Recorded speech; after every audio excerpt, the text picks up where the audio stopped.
आपके कान के अंदर देखते हैं, आपकी नाक के अंदर देखते हैं, आपके मुंह के अंदर ऐसे आपकी लिप्स ऊपर करके ज़ुबान निकाल के ज़ुबान ऊपर नीचे करके इवन आपकी ऐप के अंदर देखते हैं। हाथ फील करके ना पैंट के अंदर अंदर बार बार से जहाँ जहाँ आपकी बॉडी में सुराख है ना वो देखते हैं। एक इंचार्ज गुजरा 15-20 मिनट के बाद गुजरा, मैंने उसको आवाज़ दी, मैंने कहा सर बात सुनना। तो कहता हाँ जी। मैंने कहा यार वो सामने बॉटल पड़ी है खाली, वो मुझे पकड़ा दें। उसे पकड़ा दी, कैप भी लगा हुआ था उस पर। बॉटल मैंने पकड़ी, वॉशरूम की टूटी से पानी भरा, कैप बंद किया। शदीद गर्मी थी। अब ये वक्त आ गया, बारिश भी खत्म हो गई है, कूलर के बगैर आप नहीं रह सकते। शुक्र है मान टाइम बारिशें थी तो थोड़ा बंदे का गुजारा हो जाता था। ये बारिशें खत्म हो गई हैं, शदीद पसीना, मतलब दिल ही नहीं करता। पंखा तो था लेकिन उसकी हाइट बहुत ऊंची थी, वो उन्होंने इसलिए की हुई थी ताकि कोई सुसाइड ना कर ले। मैंने अपनी कमीज़ उतारी, कमीज़ उतार के ना मैंने अंदर बॉटल डाली, उसको लपेटा, सर के नीचे रख के सो गया। मैं 2 दिन ऐसे ही सोया।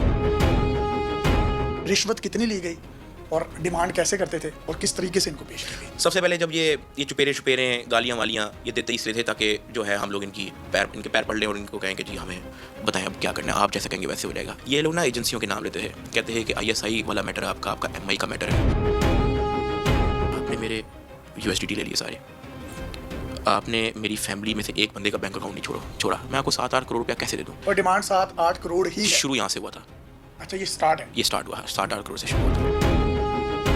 देखिए, इस दौरान मेरी आपकी वालदा से और आपकी अहलिया से बात हुई फ़ोन पे, तो मुझे उन्होंने ये बात बताई कि वो हमसे पैसों की डिमांड तो करते हैं लेकिन ना वो बड़े दबे लफ्ज़ों में करते हैं और हमें कहते हैं मोबाइल अपना छोड़ के आओ, मोबाइल बाहर रख कर आओ। ये मेरी आपकी वालदा से भी बात हुई और आपकी अहलिया से भी बात हुई। तो फिर ये किस तरीके से डील डन हुई, कितने पैसे दिए गए, कितने मंगवाए गए? अब जब इनको ये पता लग गया था ना कि मैं बड़ा D2, मैं तो 1 टका नहीं निकाल रहा, इन्होंने ना क्या किया, इन्होंने ना मेरी फैमिली को बुला के ना उनको थ्रेट्स देना शुरू कर दिए। अम्मा आती ही अरूब आती ही ज़्यादा था, उनके सामने ना इस तरह की बातें उन्होंने शुरू कर देनी कि जी हम जज भी हम हैं, वकील भी हम हैं, ठीक है।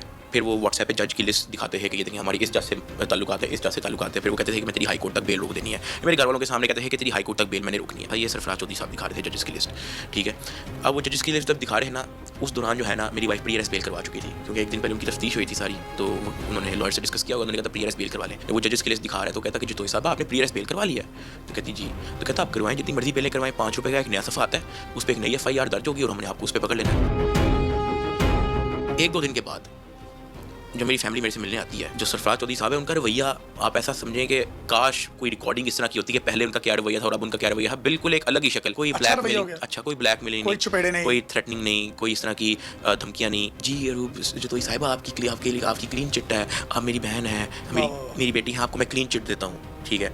वहाँ से मुझे आइडिया हो गया कि इसको पैसे पहुँचे।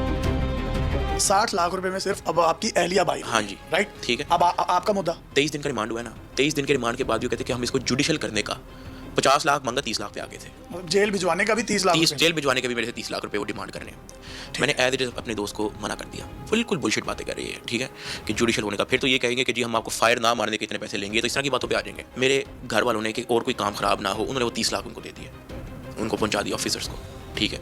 ये टोटल 90 लाख हो गए। टोटल 90 लाख रुपया ये एज इट इज जो है ये NCCI के ऑफिसर्स को गई है। वो शख्स जो बार बार इनके पास आ रहा था वो मिलिट्री इंटेलिजेंस का एहलकार था। इन्वेस्टिगेशन के लिए ही बैठा हुआ था, तो वो सरफराज चौधरी साहब अचानक आए रूम में, तो उन्होंने देखा सिगरेट थी, क्या कहते है मुंडाई।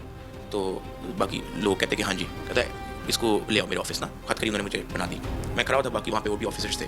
तो उन्होंने कहा कि तुम कौन से जुए की एप्लीकेशन की कंट्री हेड हो? मैंने कहा सर मैं किसी जुए की एप्लीकेशन का कंट्री हेड नहीं हूँ। कोई मैं बात कर ही रहा होता तो वो गालियाँ देना शुरू कर देते वहाँ बैठ, गंदी गालियाँ देते। हाँ जी। तो वो तो इंटरव्यूज में बैठ के मेरे बच्चे अजीज के साहिबान, ऐसा लगता था कि मार्शल लगा देंगे वो। डकी भाई जेल से बहुत जल्दी रिहा होने वाले हैं, मेरी इस खबर को तमाम लोग नोट कर लें। डकी भाई की जुए की एप्लीकेशंस की प्रमोशन के मुकदमे में जमानत मंजूर। डकी भाई की जमानत मंजूर। डकी भाई की दरख्वास्त से जमानत मंजूर। 6 दिन पहले मैंने खबर दी थी कि वो NCCIA के करप्शन में मुलविस हैं। डकी भाई से जिन लोगों ने पैसे लिए हैं गैंग की सूरत में, इन तमाम लोगों के इस्तीफे आने वाले हैं। सरफराज चौधरी, मुश्तबा जफर, उस्मान डिप्टी डायरेक्टर, जवार अहमद अयाज साहब, इन्होंने अपने इस्तीफे डायरेक्टर लाहौर हशमत कमाल साहब को जाकर सबमिट करवा दिए हैं। डकी भाई और मुबैना रिश्वत लेने के केस में गिरफ्तार NCCI